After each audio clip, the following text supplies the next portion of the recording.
On se souvient de ce papa qui en février 2013 s'était installé en haut de la grue jaune du côté de Nantes pour réclamer de voir son fils.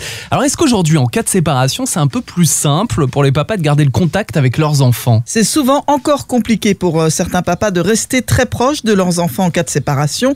On est ce matin avec Christophe Olivier, il est le délégué à Nantes de l'association SOS Papa. Christophe Olivier, à quoi sert cette association ? Alors l'association SOS Papa lutte pour différentes choses, mais surtout pour le droit des enfants en fait à avoir ses deux parents. On se rend compte qu'en France, malheureusement, c'est assez difficile dans les divorces ou dans les séparations conflictuelles pour le papa de faire valoir ses droits en fait, de pouvoir voir ses enfants. Enfin, les chiffres le prouvent. La résidence alternée, par exemple, quand elle est acceptée par les deux parents, elle est accordée par les juges à 100%.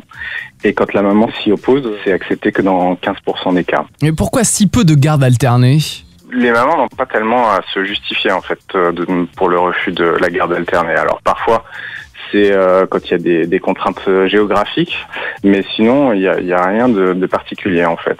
Il arrive que les mamans refusent la garde alternée. Et votre association milite justement pour que la garde alternée devienne le mode de garde par défaut, comme c'est le cas déjà aujourd'hui en Italie, en Finlande, en Belgique ou encore en Suède. Un mode de garde bénéfique pour l'enfant qui peut donc garder le même lien avec sa maman et avec son papa.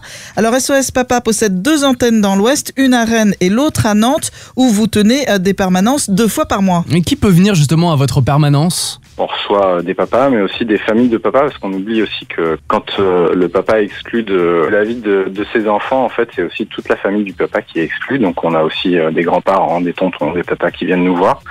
Et donc on leur donne des conseils juridiques. Et puis ils ont la possibilité, s'ils deviennent adhérents, de rencontrer un avocat aussi. Ils peuvent avoir un entretien d'une demi-heure avec un avocat de manière gratuite. Et à quel moment un papa peut vous demander de l'aide ?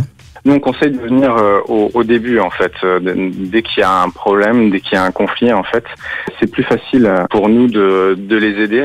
Et puis, on sait que les juges n'aiment pas défaire, en fait.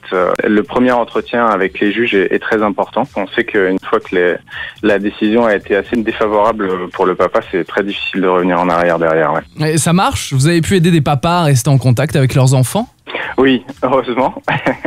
On a eu un papa notamment pour qui la situation était vraiment bloquée.